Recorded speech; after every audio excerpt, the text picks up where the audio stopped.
തളരരുതേ മനമേ, ആകുലമോ വരുതേ, പറഞ്ഞാലും വിശ്വസിക്കാനാവാത്തൊരത്ഭുതം ദൈവം ചെയ്തിടുമേ. തളരരുതേ മനമേ, ആകുലമോ വരുതേ, പറഞ്ഞാലും വിശ്വസിക്കാനാവാത്തൊരത്ഭുതം ദൈവം ചെയ്തിടുമേ. തപ്പുകളാലെ കിന്നരമോടെ സ്തുതിച്ചിടുക മനമേ, തപ്പുകളാലെ കിന്നരമോടെ സ്തുതിച്ചിടുക മനമേ, ആകുലമെല്ലാം ആനന്ദമാകും സ്തുതിച്ചിടുക മനമേ, ആകുലമെല്ലാം ആനന്ദമാകും സ്തുതിച്ചിടുക മനമേ. തളരരുതേ മനമേ, ആകുലമോ അരുതേ, പറഞ്ഞാലാർക്കും വിശ്വസിക്കാനാവാത്തൊരത്ഭുതം ദൈവം. തളരരുതേ മനമേ, ഒരുമിച്ച് പാടുക. തളരരുതേ മനമേ, ആകുലമോ അരുതേ, പറഞ്ഞാലാർക്കും വിശ്വസിക്കാനാവാത്തൊരത്ഭുതം ദൈവം ചെയ്തിടുമേ. തപ്പുകളാലെ കിന്നരമോടെ സ്തുതിച്ചിടുക മനമേ, തപ്പുകളാലെ കിന്നരമോടെ സ്തുതിച്ചിടുക മനമേ, ആകുലമെല്ലാം ആനന്ദമാകും സ്തുതിച്ചിടുക മനമേ, ആകുലമെല്ലാം ആനന്ദമാകും സ്തുതിച്ചിടുക മനമേ. തപ്പുകളാലെ കിന്നരമോടെ സ്തുതിച്ചിടുക മനമേ, തപ്പുകളാലെ കിന്നരമോടെ സ്തുതിച്ചിടുക മനമേ, ആകുലമെല്ലാം ആനന്ദമാകും സ്തുതിച്ചിടുക മനമേ, ആകുലമെല്ലാം ആനന്ദമാകും സ്തുതിച്ചിടുക മനമേ. പരിശുദ്ധ പരമദിവ്യകാരുണ്യത്തിന് നേരവും ആരാധനയും സ്തുതിയും പുകഴ്ചയും ഉണ്ടായിരിക്കട്ടെ. നിങ്ങളോട് ഇനിയും ഞാൻ അധികം സംസാരിക്കുന്നില്ല. ലോകത്തിൻ്റെ അധികാരി വരുന്നു, എങ്കിലും അവൻ എൻ്റെ മേൽ കാരണമൊന്നുമില്ല. ഇതുപോലെയുള്ള ഓരോ കാലത്ത് ലോകത്തിൽ അധികാരികൾ വന്നുകൊണ്ടേയിരിക്കും. അവനെയൊന്നും വിശ്വാസികളുടെ ഒരു കാരണമില്ല. ഒരു കൊറോണയ്ക്കും അവൻ മനുഷ്യപുത്രൻ എഴുതപ്പെട്ടിരിക്കുന്ന പോലെ കടന്നു പോകും. അതാണ് ലൂക്ക 22:22 നമ്മൾ വായിക്കുന്നത്. മനുഷ്യപുത്രൻ, ഇത് കർത്താവ് വിശ്വാസിയെ സംബന്ധിച്ചിടത്തോളം അവൻ്റെ ഹൃദയത്തിൽ കർത്താവിൻ്റെ വചനങ്ങൾ എഴുതിയിട്ടുണ്ട്. അവൻ എങ്ങോട്ടാണ് പോകേണ്ടതെന്ന് അവന് നല്ല ബോധ്യങ്ങളുണ്ട്. ഞാൻ എന്താ ദൈവം ഇങ്ങനെ പറയാൻ കാരണമെന്നറിയാവോ? ഈ ഒരു കാലഘട്ടം ദിശയറിയാതെ ദിക്കറിയാതെ ജീവിതം ഇരുട്ടിൽ നിൽക്കുന്നൊരു കാലഘട്ടത്തിൽ എന്താണ് ചെയ്യേണ്ടതെന്നാണ് കർത്താവിൻ്റെ വചനം എഴുതിയിരിക്കുന്നത്. ആ കപ്പൽ യാത്രയിൽ അവരെന്താ ചെയ്തത്? 20, 27, 29 തിരുവചനം നടപടി പുസ്തകം. ആ കപ്പൽ യാത്ര എന്താ ചെയ്തത്? ഞങ്ങൾ 4 നങ്കൂരങ്ങൾ ഇറക്കിയെന്ന്. അതായത് ഈ കുടുംബമില്ലേ, ഈ കപ്പലല്ലേ ഇടിച്ച് തകരുമെന്ന് കണ്ടപ്പോൾ 4 നങ്കൂരങ്ങൾ ഇറക്കിയെന്നാണ്. അത് കേട്ടപ്പോഴേ മനസ്സിൽ വന്നത് എന്താ അറിയാവോ? ദിക്കറിയാതെ വരുമ്പോൾ, ദിശ അറിയാതെ വരുമ്പോൾ നമ്മുടെ പ്രാർത്ഥനാധ്യാത്മ ജീവിതത്തിൽ നിന്ന് ഈ മഹാസമുദ്രത്തിലേക്ക് നമ്മൾ 4 നങ്കൂരങ്ങൾ ഇറക്കും. എന്തൊക്കെയാണ്? വിശ്വാസം, പ്രത്യാശ, സ്നേഹം, സമർപ്പണം. ഇതാണ് 4 നങ്കൂരം. നമ്മൾ 27, 29 പറയുന്ന കപ്പൽ ഇടിച്ച് തകരാൻ പോയപ്പോൾ, ഞങ്ങൾ പറയിടിച്ച് തകരാൻ പോകുമ്പോൾ ഒരു കുടുംബം തകരാൻ പോവുകയാണ്. അപ്പോഴെന്ത് ചെയ്യണം? 4 നങ്കൂരങ്ങൾ നമുക്ക് ഇറക്കണം. അതാണ് നമ്മുടെ പാരമ്പര്യം, വിശുദ്ധ പാരമ്പര്യം. അപ്പോൾ ഞങ്ങൾ 4 നങ്കൂരങ്ങൾ, വിശ്വാസം, പ്രത്യാശ. വിശ്വാസം നങ്കൂരം തന്നെയാണ്, വിശ്വാസത്തിൻ്റെ അടയാളം തന്നെ നങ്കൂരമാണ്. പ്രത്യാശ, പിന്നെന്താണ്? ദൈവസ്നേഹം, പിന്നെന്താണ്? അതായത് നമ്മൾ വിശ്വാസത്തോടെ ജീവിക്കും, നമ്മൾ പ്രത്യാശയോടെ ജീവിക്കും, നമ്മൾ ദൈവത്തെയും മനുഷ്യനെ സ്നേഹിച്ച് ജീവിക്കും. സർവോപരി ഞങ്ങൾ കര പറ്റുകയില്ലെന്ന് തോന്നിയെന്ന് പൗരസഭ ഞങ്ങൾ ഇതിലൂടെ അവസാനിപ്പിക്കുമെന്ന് തോന്നി. അപ്പോൾ ഞങ്ങൾ 4 നങ്കൂരങ്ങൾ ഇറക്കി. അതാണ് സമർപ്പണം. കർത്താവിൻ്റെ ഇഷ്ടം പോലെ നിറവേറട്ടെ എന്ന്. എന്തൊരു മനോഹരമാണ് ബൈബിള്. ശ്രുതികട ഹല്ലേലൂയ, യേശുവേ സ്തോത്രം, hallelujah, hallelujah, hallelujah, hallelujah, hallelujah, സ്തോത്രം, സ്തോത്രം. ആരാധന ആരാധന ആരാധന ആരാധന ആരാധന ആരാധന ആരാധന ആരാധന. പരിശുദ്ധ പരമദിവ്യകാരുണ്യത്തിന് എന്നേരവും ആരാധനയും സ്തുതിയും പുകഴ്ചയും ഉണ്ടായിരിക്കട്ടെ. ആ പ്രാർത്ഥന, കപ്പലിലുള്ള പ്രാർത്ഥനാ കാലങ്ങളിൽ പൗലോസിനെ കർത്താവ് ഒരു വെളിച്ചം കൊടുത്തു. പൗലോസോട് പറഞ്ഞു, നിന്നെ പ്രതി ഞാൻ ഈ കപ്പലിലുള്ളവരെല്ലാവരെയും രക്ഷിക്കും. 260 പേരെ മറ്റോ ഉണ്ടായിരുന്നേ കപ്പലിലെ. നിന്നെ പ്രതി ഞാൻ ഈ കപ്പലിലുള്ള എല്ലാവരെയും രക്ഷിക്കും. അത് കർത്താവ് അത് അക്ഷരാർത്ഥത്തിൽ അങ്ങനെ സംസാരിച്ചു. അതാണ് 27-ന്റെ 24, നടപടി 27, 24, 25.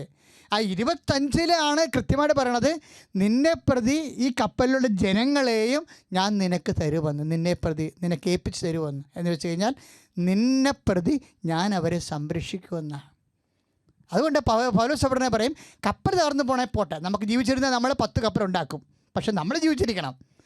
അതുകൊണ്ട് എൻ്റെ ദൂതൻ, കർത്താവിൻ്റെ ദൂതൻ എന്നോട് പറഞ്ഞു രാത്രി, അതാണ്, ഇതിലാരും നശിച്ചു പോകത്തില്ല, നീ റോമിൽ പോയി സീസറിന് മുമ്പ് നിൽക്കുക തന്നെ ചെയ്യും, നിന്നെ പ്രതി നിൻ്റെ കൂടെയുള്ള ജനങ്ങളെ ഞാൻ സുരക്ഷിതരാക്കുമെന്ന്. എൻ്റെ ദൈവത്തിലെ നിൻ്റെ കുടുംബത്തിൽ ഒരാൾ മതി വിശ്വാസമുള്ള. ഈ 4 നങ്കൂരം ഇറക്കാൻ പറ്റണ ഒരാൾ മതി കുടുംബത്തിൽ. ഇപ്പം നിങ്ങൾ പറയാം, എൻ്റെ മകന് വിശ്വാസമില്ല, ഭർത്താവിന് വിശ്വാസമില്ല, എൻ്റെ വീട്ടിൽ ആർക്കും വിശ്വാസം, അമ്മായിയമ്മ പ്രാർത്ഥന ചെല്ലത്തില്ല. ആ സമയത്ത് അവർ സീരിയൽ കാണുകയാണ്. എൻ്റെ അമ്മേ, ഞാൻ ഈ കൊറോണക്കാലം മുമ്പ് കേട്ടോണ്ടിരുന്ന ഇതാണ്. പല മരുമക്കളും വന്ന് എന്നോട് പറഞ്ഞ ഇതാണ്, അച്ഛാ ഞാൻ ഒത്തിരി കൊതിച്ചും പ്രാർത്ഥിച്ചൊക്കെയാണ് ഈ കുടുംബത്തിൽ കെട്ടി വന്നത്, പക്ഷേ ഇവിടുത്തെ അമ്മായിയമ്മ പള്ളിയിലും പോകത്തില്ല, പ്രാർത്ഥനയും ചെല്ലത്തില്ലെന്ന്. ആ സമയത്ത് അവർ സീരിയൽ കാണുമെന്ന്. ഞാൻ അത്ഭുതപ്പെട്ടു പോയി. ഈ കാലങ്ങളിൽ വന്നൊരു മാറ്റം, വലിയമ്മമാർ വെള്ളം ഒടിക്കും, സീരിയലും കാണും.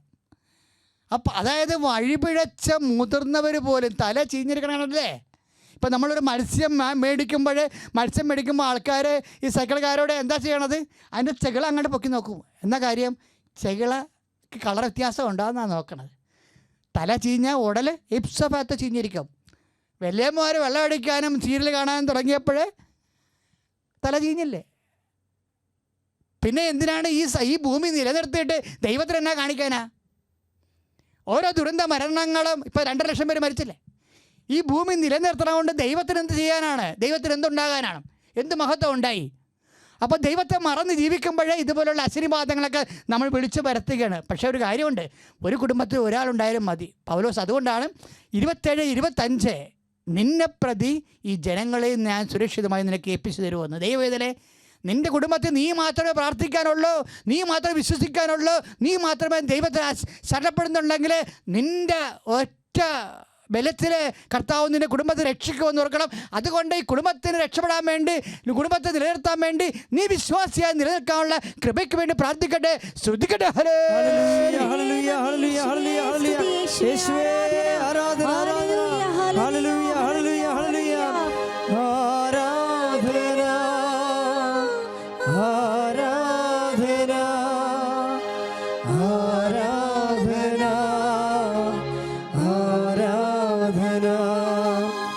ആരാധന ആരാധന ആരാധന ആരാധന ആരാധന. എൻ്റെ പേര് മേരി പൗലോസ്. ഞാൻ എറണാകുളം അങ്കമാലി അതിരൂപതയിലെ Malayattoor Sebiyoor Saint Sebastian church ഇടവകയിൽ നിന്നും വരുന്നു. എനിക്ക് ഉടമ്പടി വഴി യേശുനാഥനിൽ നിന്നും അമ്മ വാങ്ങിത്തന്ന അനുഗ്രഹങ്ങൾക്ക് നന്ദി പറയുന്നു. ഞാൻ ആദ്യമായി ഉടമ്പടി എടുത്തത് 11/1/2022 ഇതിനു മുൻപ് ഞാനൊരു സാക്ഷ്യം പറഞ്ഞു. ഇതെൻ്റെ 2ാമത്തെ സാക്ഷ്യമാണ്. എൻ്റെ 4ാമത്തെ പുതുക്കലും കഴിഞ്ഞു. 30 വർഷക്കാലം എൻ്റെ വീട്ടിൽ കുടിവെള്ളം ഉണ്ടായിരുന്നില്ല, അതായത് കിണറുണ്ടായിരുന്നില്ല. ഞങ്ങൾ ഉപയോഗിച്ചിരുന്നത് പൈപ്പ് വെള്ളമാണ്. ക്ലോറിൻ്റെ ചുക മൂലം ഞങ്ങൾക്ക് ഒരു തുള്ളി വെള്ളം കുടിക്കാൻ പറ്റത്തില്ലായിരുന്നു. അപ്പോൾ ഞങ്ങൾ ഈശോയോട് പ്രാർത്ഥിച്ചു, ദൈവമേ, ഒരു തുള്ളി കുടിവെള്ളം കിട്ടാൻ ഒരു മാർഗവുമില്ല. തൊട്ടടുത്തൊരു ഞങ്ങളുടെ പള്ളിയുണ്ട്. ആ പള്ളിയിലെ കിണറിൽ നിന്നും കുപ്പിയിൽ വെള്ളം കൊണ്ടെന്നാണ് ഞങ്ങൾ കുടിവെള്ളം കുടിച്ചുകൊണ്ടിരുന്നത്. പള്ളിയുടെ മതിൽ പണിതപ്പോൾ ഞങ്ങൾക്കത് സാധിക്കാതെ പോയി. അങ്ങനെ ഞങ്ങൾ ഈ ഒരു വർഷം മുമ്പ് ഇവിടെ ഞാൻ ഉടമ്പടിയിൽ നിയോഗം വെച്ച് മാതാവിനോട് പ്രാർത്ഥിച്ചു. അത് കഴിഞ്ഞ് സ്ഥാനക്കാരന്മാർ വന്ന് കണ്ടപ്പോൾ പറഞ്ഞു, കിണർ കുത്താം, പക്ഷേ 6 മാസമേ നിങ്ങൾക്ക് വെള്ളം കിട്ടത്തുള്ളൂ, അത് കഴിഞ്ഞ വെള്ളം കിട്ടത്തില്ലെന്ന് പറഞ്ഞു. ഞങ്ങൾ കഴിഞ്ഞ വർഷം മാതാവിനോട് പ്രാർത്ഥിച്ച് സ്ഥാനം കണ്ട് കിണർ കുത്താൻ തുടങ്ങി. ഞാൻ 6 ദിവസം അവിടെ വിശുദ്ധ കുർബാന കഴിഞ്ഞ് വന്ന് പരിശുദ്ധ വെഞ്ചിരിച്ച തൈലം കൊണ്ട് കുരിശു വരച്ച് വിശ്വാസ പ്രമാണം ചൊല്ലി 6 ദിവസം ഉപ്പ് വിതറിയിട്ട് ഞാൻ മാതാവിനോട് പറഞ്ഞു, അമ്മേ, ഒരു നിമിഷം കൊണ്ട് 6 കൽഭരണി വെള്ളം വീഞ്ഞാക്കി മാറ്റിയ നിൻ്റെ പുത്രൻ്റെ കരങ്ങളിലേക്ക് ഞങ്ങളുടെ ഈ കുഴി ഒന്ന് കൊടുത്തിട്ട് ആ 6 കൽഭരണിയിൽ നിറച്ച വെള്ളം ഞങ്ങൾക്ക് കുടിക്കുവാനായിട്ട് നിനക്ക് തന്നുകൂടെ എന്ന് ചോദിച്ചു. ഇത് നിൻ്റെ തിരുവൾത്താരയിൽ വന്ന് എന്നെ ഒരു സാക്ഷിയാക്കി ഉയർത്തുവാനും കൂടി വേണ്ടിയാണെന്ന് ഞാൻ പ്രാർത്ഥിച്ചു. അത്ഭുതമെന്ന് പറയട്ടെ, അവർ പറഞ്ഞത് 7.5 കോലടിയിൽ വെള്ളം കാണുമോ, അതും ഉറപ്പൊന്നുമില്ല എന്ന് പറഞ്ഞു. ഞങ്ങൾ കിണർ കുഴിച്ചു. 4.5 കോല് കുഴിച്ച് കഴിഞ്ഞപ്പോൾ കിണറിൽ വെള്ളം കണ്ടു. അടി പാറയായിരുന്നു, പാറ പൊട്ടിച്ചു. 7.5 കോല് അടിയിൽ ഞങ്ങൾക്ക് ഇഷ്ടം പോലെ വെള്ളം കിട്ടി. ഇന്നിപ്പോൾ 2 വർഷമായി ഒരു തുള്ളി വെള്ളം പോലും പറ്റുകയോ ഒരു തുള്ളി വെള്ളത്തിന് ബുദ്ധിമുട്ടുണ്ടാവുകയോ ചെയ്യാതെ അരയുടെ മോട്ടർ വെച്ച് ഞങ്ങൾ മോട്ടർ അടിച്ച് കിണറിലെ വെള്ളത്തിൽ ഞങ്ങൾ ഇപ്പോൾ ജീവിക്കുന്നത്. ഇത്രയും വലിയ അത്ഭുതം 30 വർഷക്കാലം ഞങ്ങൾക്ക് സാധിക്കാതിരുന്നത് ഈ ഒരു വർഷക്കാലം ദൈവത്തിൻ്റെ ഉടമ്പടിയിലായിരുന്നു കൊണ്ട് പ്രാർത്ഥിച്ച് എനിക്ക് കിട്ടിയ ഏറ്റവും വലിയ അനുഗ്രഹത്തിന് ഞാൻ ഈശോയ്ക്കും പരിശുദ്ധ അമ്മയ്ക്കും ഒരുപാട് നന്ദി പറയുന്നു. രണ്ടാമതായിട്ട് എൻ്റെ മകൻ 5 വർഷമായി സ്വീഡനിലാണ് ജോലി ചെയ്തുകൊണ്ടിരുന്നത്. അവൻ എയറോനോട്ടിക്കൽ എഞ്ചിനീയർ ആയിരുന്നു. പഠിച്ച് പോസ്റ്റ് ഗ്രാജുവേഷൻ എടുക്കാൻ പോയി അവിടെ ജോലി ചെയ്തു വരിക. 5000 പേർ ജോലി ചെയ്യുന്ന ഒരു സ്ഥാപനം, ഇൻ്റർനാഷണൽ കമ്പനിയായിരുന്നു. അവരോട് 2025 മാർച്ച് മാസം പെട്ടെന്നൊരു ദിവസം പറയുകയാണ്, കമ്പനി നഷ്ടത്തിലാണ്, അതുകൊണ്ട് കമ്പനി പൂട്ടാൻ പോവുക, നിങ്ങളെല്ലാവരും മറ്റ് സ്ഥലത്ത് ജോലി അന്വേഷിച്ചോളൂ എന്ന്. എന്ത് ചെയ്യണമെന്നറിയാതെ ഇവർ ഒരുപാട് വലഞ്ഞു. 2000 മലയാളികൾ, 3000 സ്വീഡിഷുകാർ, മറ്റു രാജ്യക്കാരായിട്ട്.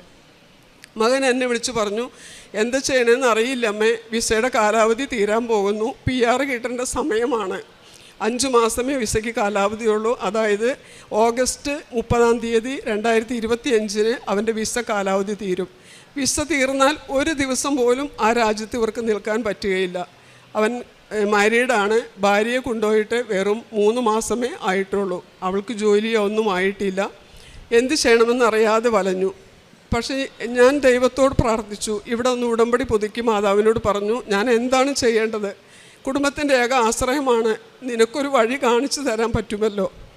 ഞാൻ അവനോട് പറഞ്ഞു, നീ സന്ധ്യപ്രാർത്ഥന എത്തിക്കാറുണ്ടോ എന്ന് ചോദിച്ചു. എന്നും പ്രാർത്ഥിച്ചുകൊണ്ടിരുന്ന മോന പിന്നെ കല്യാണമൊക്കെ കഴിഞ്ഞു, ഭാര്യ ഒക്കെ ആയി കഴിഞ്ഞപ്പോൾ മക്കളായിട്ടില്ല. ഭാര്യ ആയപ്പോൾ കുറച്ചൊരു എന്താ പറയുക, നമ്മൾ സാധാരണ മാനുഷികമായിട്ട് അവൻ ദൈവത്തിൽ നിന്നും ഇത്തിരാകുന്നു. അതായത് എനിക്കെല്ലാം കിട്ടിയല്ലോ, ഇനിയിപ്പോൾ സന്ധ്യപ്രാർത്ഥനയൊന്നും വേണ്ടാന്ന്. ഞാൻ പെട്ടെന്ന് അവൻ്റെ അടുത്ത് ചോദിച്ചു, നീ സന്ധ്യപ്രാർത്ഥന എത്തിക്കാറുണ്ടോ എന്ന് ചോദിച്ചു. അപ്പോൾ അവൻ പറഞ്ഞു, അമ്മയെ കുറച്ച് ദിവസമായിട്ട് എത്തിക്കുന്നില്ല. നമ്മൾ കുഴപ്പമൊന്നുമില്ല, ദൈവം നിനക്കൊരു പണി തന്നേക്കാം, എന്താ നീ ദൈവത്തോട് പ്രാർത്ഥിച്ചോ. പെട്ടെന്ന് ഓൺലൈൻ ഉടമ്പടി എടുക്കാൻ പറഞ്ഞു. ലൈറ്റ് ആൻഡ് റിക്വസ്റ്റ് പ്രയർ ഇടാൻ ആദ്യം പറഞ്ഞു. അത് കഴിഞ്ഞ് ഞാൻ അവനോട് പറഞ്ഞു, 1 മാസം വെയിറ്റ് ചെയ്തു, ഒന്നും ആയില്ല, വേറെ ഒരു കമ്പനിയിലും ജോലി ആയില്ല. അപ്പം ഞാൻ അവനോട് പറഞ്ഞു, നീ പെട്ടെന്ന് ഓൺലൈൻ ഉടമ്പടി എടുക്കാൻ പറഞ്ഞു. അവൻ ഓൺലൈൻ ഉടമ്പടി എടുത്തു. ഇപ്പോൾ നന്നായിട്ട് പ്രാർത്ഥിക്കുന്നുണ്ട്. ഒന്നും ആയില്ല. ഞാൻ ഏപ്രിൽ 24 ഇവിടെ വന്നു. ജോസഫ് അച്ഛനെ കാണാനുള്ള അനുഗ്രഹം ലഭിച്ചു. അവൻ ഇവിടെ ഇല്ലാത്തതുകൊണ്ട് അവൻ്റെ ഡോക്യുമെൻറ്റുകൾ, പാസ്പോർട്ട്, അവൻ്റെ ഫോട്ടോ, അവൻ്റെ ജോലി നിർത്തിക്കൊടു എന്നുള്ള ലെറ്റർ, ഇതെല്ലാം കൊണ്ട് ഇവിടെ വരികയും ഡോക്യുമെൻറ്റോടുകൂടി അച്ഛനെ കാണുകയും അച്ഛൻ്റെ കയ്യിൽ നിന്ന് അനുഗ്രഹം കിട്ടുകയും ചെയ്തതിന് ശേഷം അച്ഛൻ ഇവിടെ മാതാവിൻ്റെ അടുത്ത് വന്ന് പ്രാർത്ഥിച്ചു. എൻ്റെ ഡോക്യുമെൻ്റ് എല്ലാം വെച്ച് പ്രാർത്ഥിച്ചിട്ട് തിരിച്ച് ഈ ആൾത്താരയിൽ എൻ്റെ അടുത്ത് വന്നിട്ട് ചോദിച്ചു, മകൻ്റെ പേരെന്താണെന്ന് ചോദിച്ചു. ഞാൻ പറഞ്ഞു, തോമസ് പോൾ എന്നാണെന്ന് പറഞ്ഞു. അച്ഛൻ വീണ്ടും ഈശോയുടെ ക്രൂശിത രൂപത്തിൻ്റെ മുൻപിൽ കൊണ്ടുപോയിട്ട് ഈ ഡോക്യുമെൻറ്റുകളെല്ലാം വെച്ച് പ്രാർത്ഥിച്ചു. പ്രാർത്ഥിച്ച് തിരിച്ചു വന്ന് അച്ഛൻ എൻ്റെ തലയിൽ പ്രാർത്ഥിച്ചിട്ട് എൻ്റെ കവളയിലൊന്ന് നുള്ളിയിട്ട് അച്ഛൻ പറഞ്ഞു, വിഷമിക്കേണ്ട, 17 ഒരു ഡേറ്റ് പറഞ്ഞു എന്നോട്. അത് കഴിഞ്ഞിട്ട് അച്ഛൻ പറഞ്ഞു, ഇവിടെ വന്ന് സാക്ഷ്യം പറഞ്ഞോളൂ കേട്ടോ എന്ന് പറഞ്ഞു. വെഞ്ചരിച്ച കാശുരൂപം തന്നു. അത് ഇന്ന് മകന് വേണ്ടി ഞാൻ അത് ഇട്ടുകൊണ്ട് നടക്കുന്നത്. എൻ്റെ ഉടമ്പടി കാശുരൂപം എൻ്റെ കയ്യിൽ എപ്പോഴും ഉണ്ട്.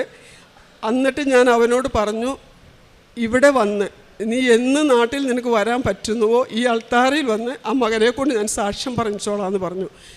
ഈ നവംബർ 10-ാം തീയതിയൊക്കെ ആയപ്പോഴേക്കും എനിക്ക് ഭയങ്കര വിഷമമായി. ഞാനിവിടെ പുതുക്കാൻ 4-ാം പ്രാവശ്യം പുതുക്കാൻ വന്നു, 5-ാമത്തെ ഉടമ്പടി. അപ്പം ഞാൻ മാതാവിനോട് പറഞ്ഞു, മാതാവ് ഞാൻ പോവാണ്. അതിനു മുമ്പൊക്കെ എനിക്ക് ഭയങ്കര പരാതികളായിരുന്നു. ഞാൻ പറഞ്ഞു, ഞാനിനി പരാതിപ്പെടത്തില്ല, എൻ്റെ കയ്യിൽ ഒന്നുമില്ല, എൻ്റെ മകൻ്റെ കഴിവുകളൊന്നുമില്ല.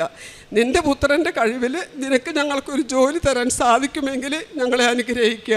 ഈ നന്ദി എന്നും നിന്നോടുകൂടെ ഉണ്ടായിരിക്കാൻ എന്നെ അനുഗ്രഹിക്കണമെന്ന് പറഞ്ഞു.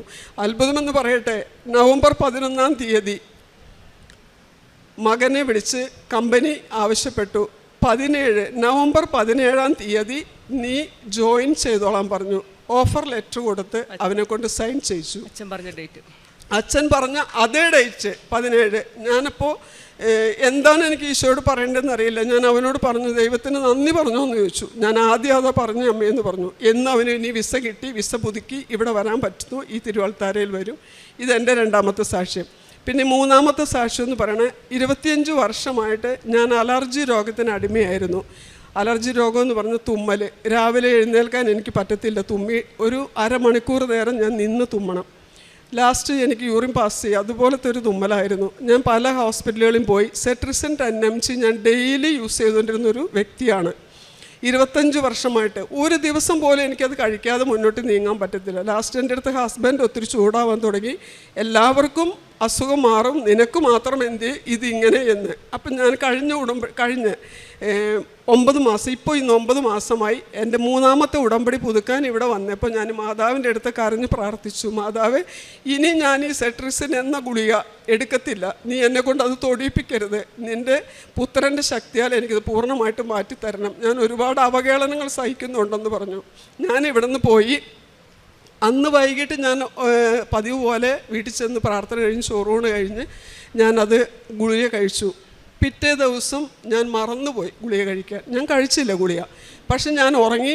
പിറ്റേ ദിവസം എഴുന്നേറ്റപ്പോൾ എനിക്ക് ഒരു തുമ്മലാകട്ടെ യാതൊന്നുമില്ല, പക്ഷെ ഞാൻ മറന്നുപോയി. ഇത് കിട്ടിയെന്നുള്ളത് മറന്നുപോയി. ഞാൻ വെഞ്ചരിച്ച ഉപ്പ് ഞാൻ ഉപയോഗിക്കുകയായിരുന്നു. തൈലം നെറ്റിയിൽ രാവിലെയും വൈകുന്നേരവും പ്രത്യക്ഷ പ്രാർത്ഥന ചൊല്ലുമ്പോൾ 3 പ്രാവശ്യം കുരിശ് വരച്ചിട്ട് ഞാൻ പറയായിരുന്നു ഇത് പൂർണ്ണമായിട്ട് എടുത്തു മാറ്റണമെന്ന്. 3-ാം ദിവസമാണ് ഞാൻ പെട്ടെന്ന് എൻ്റെ ഓർമ്മയിൽ വരുന്നത്, എൻ്റെ അമ്മയെ ഇത് എനിക്ക് മാറി കിട്ടിയല്ലോ എന്ന്. ഇന്ന് 9 മാസമായി ഇതുവരെ സെട്രിസിൻ വാങ്ങിച്ച് 30 വെച്ച് ഞാൻ വാങ്ങിക്കാറ്. അതിൽ 20 ഞാൻ കഴിച്ചു, 10 ഇപ്പോഴും എൻ്റെ വീട്ടിലിരിക്കുന്നുണ്ട്. ഞാൻ എൻ്റെ കൈകൊണ്ട് തൊട്ടിട്ടില്ല. ആ ഗുളിക ഞാൻ നിശേഷം ഉപയോഗിച്ചു. ദൈവം എന്നെ അനുഗ്രഹിച്ചു.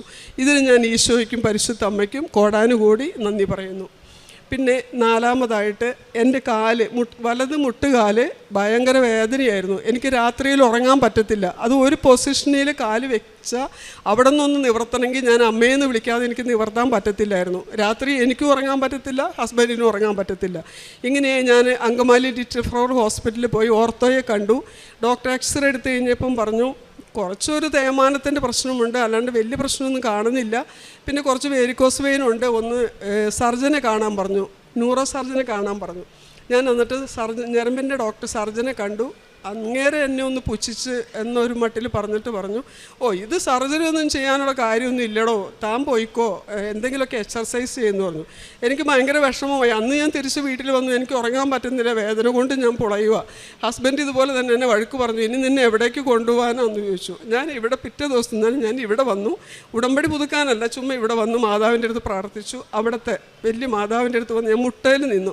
മുട്ട എനിക്ക് കുത്താൻ പറ്റത്തില്ല, ബസ്സിൽ കാലെടുത്ത് പൊക്കാൻ പറ്റത്തില്ലായിരുന്നു. മാതാവിൻ്റെ അടുത്ത് വന്ന് പറഞ്ഞു, മാതാവ് എൻ്റെ മുട്ട് മടക്കി നിൻ്റെ മുമ്പിൽ ഞാൻ നിൽക്കുന്നുണ്ട്, ഈ മുട്ട് നിവർത്തി നീ എന്നെ ഇവിടെ നിന്ന് വിടണം, ഇനി ഒരിക്കലും ഈ വേദന കൊണ്ട് എനിക്ക് വേദനിക്കാൻ ഇടം തരരുത്, അവഹേളനങ്ങൾക്ക് എന്നെ പാത്രമാക്കരുതെന്ന്. ഞാൻ ഇവിടെ നിന്ന് പോയി ബസ്സിൽ കയറി, തൃശ്ശൂർക്കുള്ള ബസ്സിൽ കയറി. പക്ഷേ കയറിയപ്പോൾ ഒന്നും എനിക്ക് കാല് വേദന എടുത്തില്ല, ഞാൻ ഓർത്തില്ല. പിറ്റേ ദിവസം ഞാൻ പ്രാർത്ഥനയ്ക്ക് വേണ്ടി മുട്ടുകുത്തി എഴുന്നേൽക്കുമ്പോൾ എൻ്റെ കാലിൽ യാതൊരു പ്രശ്നങ്ങളില്ല. അന്ന് വൈകിട്ട് ഞാൻ ഉറങ്ങുമ്പോൾ എനിക്ക് സുഖമായിട്ട് ഉറങ്ങാൻ പറ്റി. ഒരു ബുദ്ധിമുട്ടുമില്ലാതെ എൻ്റെ ഈ കാലിൻ്റെ പ്രശ്നം ഇന്ന് 1 വർഷം കഴിഞ്ഞു, ഒരു പ്രശ്നവുമില്ലാതെ ദൈവം തമ്പുരാൻ എന്നെ കാത്തു പരിപാലിച്ചു. ഇതുപോലെ ഒരുപാട് നിരവധി അനുഗ്രഹങ്ങൾ പാതാവ് വഴി എനിക്ക് ഈശോയിൽ നിന്ന് ലഭിച്ചിട്ടുണ്ട്. ഇന്ന് എനിക്കിനിയും എൻ്റെ മരണം വരെ ഈ ഉടമ്പടിയിൽ തുടർന്ന് പോകണമെന്നുള്ള ആഗ്രഹമുണ്ട്. പിന്നെ കാരുണ്യപ്രവൃത്തിയായിട്ട് ഞാൻ ചെയ്തതെന്ന് പറയാൻ, ഞാൻ ഗവൺമെൻറ് ഹോസ്പിറ്റലുകളിൽ പത്രം കൊടുക്കും, എന്നെക്കൊണ്ടാകുന്ന വിധത്തിലുള്ള സഹായം ചെയ്യുമായിരുന്നു. ഇപ്പോൾ ഗവൺമെൻറ് ഹോസ്പിറ്റലിൽ പത്രം കൊടുക്കാൻ പറ്റത്തില്ല, ഭക്ഷണവും കൊടുക്കാൻ പറ്റത്തില്ല. കാരണം അവർ പറഞ്ഞു ഇവരിത് നശിപ്പിച്ച് കളയുക, വിശുദ്ധമായ പത്രമല്ലേ, അതുകൊണ്ട് നിങ്ങളിവിടെ കൊണ്ടുവരരുതെന്ന് പറഞ്ഞു. ഞാനപ്പോൾ എന്ത് ചോദിച്ചാൽ ഓട്ടോ സ്റ്റാൻഡുകളിൽ കൊടുക്കും, പിന്നെ ഓരോ മെഡിക്കൽ സ്റ്റോറുകൾ അതുപോലെയുള്ള കടകളിൽ കയറി കൊടുക്കും. പിന്നെ എൻ്റെ ഇടവകയിൽ പള്ളിയിൽ ഞാൻ കുർബാനയ്ക്ക് വരുന്നവർക്ക് പറഞ്ഞ് കുർബാന കഴിഞ്ഞ് പോകുമ്പോൾ കൊടുക്കും. പിന്നെ ഓരോ വീടുകൾ, അറിയാത്ത വീടുകളിൽ പോയിട്ട് ഞാൻ ഈ പ്രത്യക്ഷീകരണത്തിൻ്റെ സാക്ഷിയാക്കി ഉയർത്തിയ കാര്യങ്ങൾ പറഞ്ഞ് പത്രം കൊടുക്കും. പിന്നെ കാരുണ്യ പ്രവൃത്തി, ഞാൻ ക്യാൻസർ രോഗികൾക്ക് പൊതിച്ചോറ് കൊടുക്കുമായിരുന്നു. പിന്നെ തീരെ നിവർത്തിയില്ലാതെ ഞാൻ എൻ്റെ കൺമുമ്പിൽ വരുന്നവർക്ക് എന്നാലാവുന്ന വിധത്തിൽ ഞാൻ അവരെ സാമ്പത്തികമായിട്ട് സഹായിക്കുകയും, തീരെ അവശത കാണിക്കുന്നവരുടെ മുൻപിൽ ഞാൻ പോയിട്ട് കുരിശ് വരച്ച് വിശുദ്ധ തൈലം പുരട്ടി കൊടുക്കുകയും ഉപ്പ് അവരുടെ കയ്യിൽ കൊടുത്ത് കഴിക്കാൻ പറഞ്ഞ് പ്രാർത്ഥിച്ച് പോരുകയും ചെയ്യുമായിരുന്നു. ആത്മീയമായിട്ട് എനിക്ക് കിട്ടിയതെന്ന് പറഞ്ഞാൽ, ഞാൻ എന്നും ഒരു പള്ളി പോകുന്ന ഒരാളാണ്. പക്ഷേ വിശുദ്ധ ബലിയുടെ യോഗ്യതയൊന്നും ഞാൻ അത്ര കാര്യമായിട്ടൊന്നും എടുക്കാറില്ല. എല്ലാവരും പോകുന്ന പോലെ ഞാനും പള്ളിയിൽ പോകുന്നു, എല്ലാ ദിവസവും പള്ളിയിൽ പോകും. അതെനിക്കൊരു ഹോബി ആയിട്ടാണ് ഞാൻ കണ്ടിരുന്നത്. ഇപ്പോൾ ഞാൻ ഉടമ്പടി എടുത്തതിന് ശേഷം, ഞാൻ ഉടമ്പടിക്ക് മുമ്പ് തിരുവചനം സമ്പൂർണ്ണ ബൈബിൾ ഞാൻ ഒരു പ്രാവശ്യം വായിച്ച് തീർത്തു. പക്ഷെ ഒരു വാക്ക് പോലും, ഒരു വചനം പോലും എന്നെ സ്പർശിച്ചിട്ടില്ല. ഞാൻ പലവട്ടം ശ്രമിച്ചു, എനിക്ക് കിട്ടിയിട്ടില്ല. പക്ഷെ ഞാൻ ഉടമ്പടി എടുത്തതിന് ശേഷം ഒരുപാട് വചനങ്ങൾ, ഞാനിപ്പോൾ 2 പ്രാവശ്യം സമ്പൂർണ്ണ ബൈബിൾ വായിച്ചു കഴിഞ്ഞപ്പോൾ എന്നെ ഏറ്റവും കൂടുതൽ സ്പർശിച്ചത് ലൂക്ക 18:27, മനുഷ്യർക്ക് അസാധ്യമായത് ദൈവത്തിന് സാധ്യമാണ്. ഈ തിരുവചനം എനിക്ക് കാണാതെ ഫസ്റ്റ് പഠിക്കാൻ പറ്റി. പിന്നെ ഏഷ്യ 45:2-3 തിരുവചനങ്ങൾ, ഞാൻ നിനക്ക് മുൻപേ പോയി മലകൾ നിരപ്പാക്കുകയും പിച്ചളവാതിലുകൾ തുറക്കുകയും ഇരുമ്പോടാമ്പലം ഒടിക്കുകയും ചെയ്യും. നിന്നെ ശക്തിപ്പെടുത്തുന്ന ആ തിരുവചനങ്ങൾ ഞാൻ ഇടപെടാതെ ഞാൻ പ്രാർത്ഥിക്കുമായിരുന്നു. ഈ മകന് വേണ്ടിയിട്ട് ഞാൻ ഈ തിരുവചനം 33 പ്രാവശ്യം ചൊല്ലി ഞാൻ പ്രാർത്ഥിക്കുമായിരുന്നു. ഇത്രയും അനുഗ്രഹങ്ങൾ എനിക്ക് തന്ന ദൈവത്തിനും പരിശുദ്ധ അമ്മയ്ക്കും കോടാനുകോടി നന്ദി പറഞ്ഞുകൊണ്ട് എൻ്റെ സാക്ഷി ഞാനിവിടെ സമർപ്പിക്കുന്നു. ആദ്യം തന്നെ മാതാവിനും ഈശോയ്ക്കും കോടാനുകോടി നന്ദി. കോടാനുകോടി എന്ന് പറഞ്ഞാൽ അത് കുറഞ്ഞു പോകും, അതിനും മേളിൽ വല്ലതും ഉണ്ടെങ്കിൽ അതായിരിക്കും. എൻ്റെ പേര് അഞ്ജു, ഇത് എൻ്റെ ഹസ്ബൻഡ് ലിജോ. ഞങ്ങൾ മൂവാറ്റുപുഴ മാറാടിയിൽ നിന്നാണ് വരുന്നത്. ഹസ്ബൻഡ് നേരത്തെ അടുത്ത വീട്ടിലെ ഒരു ചേച്ചിയുടെ കൂട്ടത്തിൽ ഇവിടെ കൃപാസനത്തിൽ വന്നിട്ടുണ്ടായിരുന്നു. അങ്ങനെയാണ് ആദ്യം ഞങ്ങൾ കൃപാസനത്തെക്കുറിച്ച് കേട്ടത്. പിന്നെ ഒരു 3-4 ആഴ്ച ഇവിടെ വന്ന് ആ ചേച്ചി പറഞ്ഞു കൊച്ചു ഉടമ്പടി എടുക്കണോട്ടോ എന്ന് പറഞ്ഞു. അപ്പോൾ ഞങ്ങളത് പിന്നെ ചെയ്തോളാം എന്ന് പറഞ്ഞാണ് ചേട്ടായി തിരിച്ചു പോകുന്നത്. അവിടെ വന്നു കഴിഞ്ഞിട്ട് 10-30 വർഷമായിട്ട് മദ്യപാനവും പുകവലിയും ഭയങ്കരമായിട്ട് കൂടുതലായിരുന്നു. ഞങ്ങളത് ഒത്തിരി ബുദ്ധിമുട്ട് അനുഭവിച്ചിട്ടുണ്ട്. അതുവഴി ഞങ്ങൾക്ക് 3 മക്കളാണ്. അപ്പോൾ മക്കളും ഞാനും ഒക്കെ സന്തോഷമില്ലാതെയുള്ള ജീവിതമായിരുന്നു ഞങ്ങളുടേത്. ഒരു ദിവസം 28-ാം തീയതി ഞങ്ങൾ ഹൈറേഞ്ചിന് ഒരു മരണാവശ്യത്തിനായിട്ട് ഞങ്ങൾ പോയി തിരിച്ചു വന്ന വഴിക്ക് എന്നോട് അന്ന് അവിടുന്ന് നന്നായിട്ട് മദ്യവെച്ചിട്ടാണ് പോകുന്നത്. അപ്പോൾ തിരിച്ചു വന്ന വഴി എന്നോട് പറഞ്ഞു എനിക്ക് ഇനിയും പൈസ വേണമെന്ന് പറഞ്ഞു. അപ്പോൾ എൻ്റെ കയ്യിൽ ഇത്തിരി ചില്ലറ ഉണ്ടായിരുന്നു. അപ്പോൾ ഞാൻ പറഞ്ഞു തരില്ല എന്ന് പറഞ്ഞു. അപ്പോൾ അന്നേരം തൊട്ട് എന്നോട് ഭയങ്കര ദേഷ്യമായിരുന്നു. ദേഷ്യത്തിൽ വന്ന് വീട്ടിൽ വന്ന് കിടന്നുറങ്ങി. ഒരു അരമണിക്കൂർ കിടന്നുറങ്ങി. അരമണിക്കൂർ കിടന്നുറങ്ങിക്കഴിഞ്ഞ് ചാടി എഴുന്നേറ്റിട്ട് എന്നോട് പറഞ്ഞു, എന്നെ വിളിച്ചു. അപ്പോൾ ചീത്ത പറയാനല്ല, അപ്പോൾ വളരെ എന്തോ പേടിച്ച് പോണേക്കാണ് പുള്ളി പറയണത്. അപ്പോൾ ഞാൻ വേഗം ചെന്നപ്പോൾ എന്നോട് പറഞ്ഞു, എൻ്റെ മാതാവ് എൻ്റെ അടുത്ത് വന്നു, എനിക്ക് നാളെ തന്നെ കൃപാസനത്തിൽ പോകണമെന്ന് പറഞ്ഞു. അപ്പം ഞാൻ ചോദിച്ചു എന്താ പെട്ടെന്ന് അങ്ങനെ പറയണം. അപ്പോൾ എന്നോട് പറഞ്ഞു എനിക്ക് മാതാവ്. അപ്പോൾ എഴുന്നേറ്റപ്പോൾ ആകെ വിയർത്ത് കുളിച്ച് കണ്ണൊക്കെ നിറഞ്ഞൊഴുകുമായിരുന്നു. അപ്പോൾ മദ്യപിച്ചിട്ട് ഒട്ടും ബോധമില്ലാതെയാണ് ആൾ കിടന്നുറങ്ങിയത്. അപ്പോൾ മാതാവ് വന്ന് എന്നോട് പറഞ്ഞു, നീ ഇങ്ങ് പോരെ, നിൻ്റെ ഇതെല്ലാം ഞാൻ മാറ്റിത്തരാം എന്ന് പറഞ്ഞു. അപ്പോൾ തന്നെ ഞാൻ പറഞ്ഞു അന്ന് നമുക്ക് രാവിലെ പോകാം. ഞാനത് സീരിയസ് ആയിട്ട് എടുത്തില്ല. അപ്പോൾ ഒരു സിഗരറ്റ് എടുത്തുകൊണ്ട് വന്നു. സിഗരറ്റ് എടുത്തുകൊണ്ട് വന്നിട്ട് എന്നോട് പറഞ്ഞു, ഇന്നും കൂടിയേ ഉള്ളൂ. അമ്മ എന്നോട് പറഞ്ഞു നാളെ തൊട്ട് ഒന്നും ചെയ്യണ്ടെന്ന് പറഞ്ഞു. അപ്പോൾ ഞാൻ പറഞ്ഞു, അമ്മ ഇപ്പോൾ പറഞ്ഞതല്ലേ, അപ്പോൾ പിന്നെ എന്തിനാ ഇപ്പോൾ ഉപയോഗിക്കണേന്ന് ചോദിച്ചു. അപ്പോൾ പറഞ്ഞു, എന്നാൽ എനിക്കിനി വേണ്ടാന്ന് പറഞ്ഞ് അത് ചുരുട്ടി കൂട്ടി ഇങ്ങ് മാറ്റിയിട്ടു. സാധാരണ അങ്ങനെ ചെയ്ത് കഴിഞ്ഞാൽ പിറ്റേ ദിവസം രാവിലെ അത് തപ്പിയെടുത്തുകൊണ്ട് പോയി അത് ഉപയോഗിക്കാറാണ് പതിവ്. അപ്പോൾ പിറ്റേ ദിവസം രാവിലെ ഞാൻ ഓർത്താൽ മദ്യപിച്ചിട്ട് കിടന്നതിൻ്റെ ഇതിലായിരിക്കും എന്ന് ഓർത്തു. രാവിലെ എഴുന്നേറ്റപ്പോൾ ഇതെടുക്കണില്ല. അപ്പോൾ എനിക്ക് തോന്നി തമാശയല്ലല്ലോ എന്നോർത്തു. അപ്പോൾ ഒരു 8:30 ആയപ്പോൾ എന്നോട് പറഞ്ഞു, വാ നമുക്ക് പോകാമെന്ന് പറഞ്ഞു. അപ്പോൾ ഞാൻ ചോദിച്ചു, എങ്ങോട്ടാണെന്ന് ചോദിച്ചപ്പോൾ എന്നോട് പറഞ്ഞു, ഞാൻ ഇന്നലെ പറഞ്ഞില്ലേ പള്ളി പോകണമെന്ന് പറഞ്ഞില്ലേ എന്ന് പറഞ്ഞു. അങ്ങനെ ഞങ്ങൾ ഇവിടെ വന്ന് പ്രാർത്ഥിച്ചു. അപ്പോൾ എന്നോട് പറഞ്ഞു, ഉടമ്പടി എടുക്കണ്ടേന്ന് ചോദിച്ചപ്പോൾ ഞാൻ പറഞ്ഞു, വേണ്ട, ഉടമ്പടി എടുക്കണ്ട. ഉടമ്പടി എടുത്തു കഴിഞ്ഞാൽ അതുപോലെ പാലിക്കണം. ചേട്ടാ ഒരു ഹിന്ദു ആണ്. അപ്പോൾ ചേട്ടയുടെ ഇതിലേക്ക് ക്രിസ്ത്യാനിയായിരുന്നു ഞാനപ്പോൾ ചേട്ടയുടെ ഇതിലേക്ക് വന്ന് വിവാഹം കഴിച്ചതാണ്. അപ്പോൾ ഞാൻ പറഞ്ഞു, ഉടമ്പടി എടുത്തു കഴിഞ്ഞാൽ അത് അതുപോലെ നോക്കണം, അല്ലെങ്കിൽ നമ്മൾ വെറുതെ ഒരു ദുരിതം വലിച്ചു വെക്കുന്ന പോലെ ആയിപ്പോവും, അങ്ങനെ ചെയ്യരുതെന്ന് പറഞ്ഞു. എന്നിട്ട് ഞങ്ങൾ തിരിച്ചു വന്ന് 2 ദിവസം കഴിഞ്ഞപ്പോൾ എന്നോട് പറഞ്ഞു, എനിക്ക് എന്തായാലും ഉടമ്പടി എടുക്കണം എന്ന് പറഞ്ഞു. എന്നിട്ട് ഞങ്ങൾ സെപ്റ്റംബർ 2-ാം തീയതി ഇവിടെ വന്നു ഉടമ്പടി എടുത്തു. ഇന്നിപ്പോൾ ഞങ്ങൾ ഉടമ്പടി പുതുക്കാൻ വന്നതാണ്. 3 മാസമായി. ഇതുവരെ മദ്യപാനം ഇല്ല, പുറത്തേക്ക് പോക്കില്ല, പിന്നെ വലിക്കണമില്ല, ഒന്നുമില്ല. എല്ലാത്തിൽ നിന്നും മാതാവ് മുക്തമാക്കി തന്നു ഞങ്ങളെ. അതിന് എന്തോരം നന്ദി പറഞ്ഞാലും മതിയാവില്ല.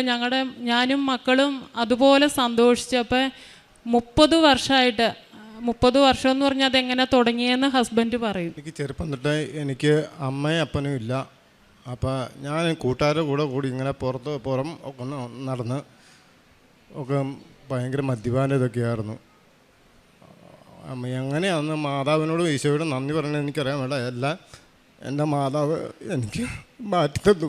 ഞാൻ മാതാവിനോട് ഈശോയോട് കോടി നന്ദി ഞാൻ പറയുന്നു.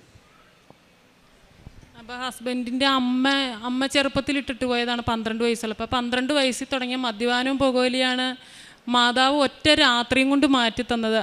അപ്പോൾ എല്ലാവർക്കും സാധിക്കും. അമ്മേനെ വിളിച്ചപേക്ഷിച്ച് കഴിഞ്ഞാൽ അമ്മ നമ്മളെ കൈവിടുകയില്ല. അപ്പം ഞങ്ങളുടെ വീട്ടിൽ ഞങ്ങൾ ഈ ഉടമ്പടി എടുത്തു കഴിഞ്ഞാൽ പിന്നെയാണ് സന്തോഷവും സമാധാനം എന്തെന്ന് ഞങ്ങൾ അറിയണത്. എൻ്റെ മക്കളും ഞാനും ഒക്കെ ഒരുപാട് സന്തോഷമായിട്ട് ഇപ്പോൾ ജീവിക്കണം. അതുപോലെ എനിക്ക് 10-15 വർഷമായിട്ട് എനിക്ക് തലവേദന ഉണ്ടായിരുന്നു എപ്പോഴും. അപ്പോൾ ആ തലവേദന ഇവിടുന്ന് ഉടമ്പടി എടുത്ത് പോയി 1-1.5 മാസത്തോളം ഇടയ്ക്കിടയ്ക്ക് എപ്പോഴും തണുപ്പടിക്കാൻ മേല, വെയിൽ കൊള്ളാൻ പാടില്ല, അപ്പോൾ ഒക്കെ തലവേദന വരുമായിരുന്നു. അപ്പോൾ ഒരു ദിവസം വൈകുന്നേരം ഞങ്ങൾ പ്രത്യക്ഷീകരണ പ്രാർത്ഥന ചൊല്ലി കഴിഞ്ഞപ്പോൾ ഞങ്ങൾ ഹസ്ബൻഡ് നെറ്റിയിൽ തൈലം പുരട്ടി തന്ന് 5 മിനിറ്റ് കഴിഞ്ഞപ്പോൾ ഞാൻ പറഞ്ഞു, എനിക്ക് വിക്സ് തേച്ച പോലെ പുകയുണ്ടെന്ന് പറഞ്ഞു എൻ്റെ നെറ്റി. പിന്നെ ഇതുവരെ ഇപ്പോൾ 2 മാസത്തോളമായി എനിക്ക് ഇതുവരെ തലവേദന, വെയിലടിച്ചാലും തണുപ്പടിച്ചാലും കാറ്റ് കൊണ്ടാലും ഒന്നും എനിക്ക് ഇതുവരെ ഒരു വിഷയമില്ല. അങ്ങനെ ഞങ്ങളുടെ 2 പേരുടെ ഇത് മാറ്റിത്തന്നു. മാതാവിനും തിരുക്കുമാരനും ഒരുപാട് നന്ദി. ഞങ്ങളുടെ ഇന്നത്തെ ഉടമ്പടിയുടെ ഇത് തന്നെ ഞങ്ങൾക്ക് മരണം വരെ ഞങ്ങൾക്ക് ഈ ഉടമ്പടിയിൽ തന്നെ ജീവിച്ചു പോകണമെന്നാണ്. എൻ്റെ ഹസ്ബൻഡ് ഹിന്ദു ആണെങ്കിലും ഞങ്ങളുടെ പ്രാർത്ഥന ചെല്ലുന്ന കണ്ടു കഴിഞ്ഞാൽ ഇപ്പം ഞാൻ മാറി നിൽക്കുക. അതുപോലെ നന്നായിട്ട് ജപമാലയും ചൊല്ലി പ്രാർത്ഥനയൊക്കെ ഒരു ദിവസം പോലും മുടങ്ങാനോ ഒരു സമയം തെറ്റാൻ പോലും എന്നെ സമ്മതിക്കുകയല്ല. എല്ലാം ഇതും ചെയ്തു തരും. ചെയ്യുന്ന കാരുണ്യ പ്രവർത്തികൾ എന്ന് പറഞ്ഞാൽ ഞങ്ങൾ മിക്കപ്പോഴും തന്നെ മൂവാറ്റുപുഴയിലാണ്. മൂവാറ്റുപുഴയിൽ നിന്ന് ഞങ്ങൾ മിക്കപ്പോഴും തന്നെ വരും. ഇവിടെ വന്ന് പത്രം മേടിച്ച് എല്ലാവർക്കും തന്നെ അമ്മയുടെ ഇതൊക്കെ പറഞ്ഞ് ഞങ്ങളുടെ സാക്ഷ്യം പറഞ്ഞ് തന്നെയാണ് ഞങ്ങൾ എല്ലാവരോടും പറഞ്ഞു കൊടുക്കാറ്. അപ്പം നമ്മളെ കളിയാക്കുവാണോ അങ്ങനെ ഇതൊന്നും ഞങ്ങൾ നോക്കാറില്ല. എപ്പോഴും ഞങ്ങൾ അമ്മയുടെ മഹത്വത്തെപ്പറ്റി തന്നെയാണ് പറഞ്ഞുകൊണ്ടിരിക്കുന്നത്. പിന്നെ ഞങ്ങൾക്ക് പറ്റാവുന്ന രീതിയിൽ ഞങ്ങളെ ഞങ്ങൾക്ക് അറിയാവുന്നവരെയൊക്കെ സഹായിക്കാറുണ്ട്. ആത്മീയമായിട്ട് കുടുംബത്തിൽ ഞങ്ങളിപ്പോൾ രാവിലെയും വൈകുന്നേരവും എന്നും പ്രാർത്ഥിക്കും. ഞങ്ങളുടെ പ്രാർത്ഥനയൊന്നും ഇല്ലാത്ത ഒരു കുടുംബമായിരുന്നു. ഇപ്പോൾ രാവിലെയും വൈകുന്നേരവും പ്രാർത്ഥിക്കും. എൻ്റെ മക്കളും വന്നിരിക്കും. മക്കൾക്കാണെങ്കിലും അടുത്ത വീട്ടിൽ ചേച്ചി ഇവിടെ വന്നിട്ടുണ്ട്, ആ ചേച്ചിയും വരും. ആ ചേച്ചിക്ക് എപ്പോഴും അത്ഭുതമാണ്. ചേട്ടാ ഇതുപോലെ പ്രാർത്ഥിക്കുന്ന കാണുമ്പോൾ ചേട്ടയുടെയൊക്കെ മാറ്റങ്ങൾ എന്നെ കഴിഞ്ഞും ഉപരി ഞങ്ങളുടെ അടുത്ത വീട്ടിലുള്ള ആൾക്കാർക്കറിയാം. അപ്പോൾ അവർ പറയും എത്രത്തോളം അനുഗ്രഹമാണ് നിങ്ങൾക്ക് ലഭിച്ചേക്കണേന്ന് എപ്പോഴും ആ ചേച്ചി എപ്പോഴും ഞങ്ങളുടെ പ്രാർത്ഥനയിൽ പങ്കെടുക്കാറുണ്ട്. ആ ചേച്ചിക്ക് ഉടമ്പടി എടുക്കാനും സാക്ഷ്യം പറയാനുമുള്ള ഇത് മാതാവ് കൊടുക്കും. എല്ലാത്തിനും ഒരുപാട് നന്ദി.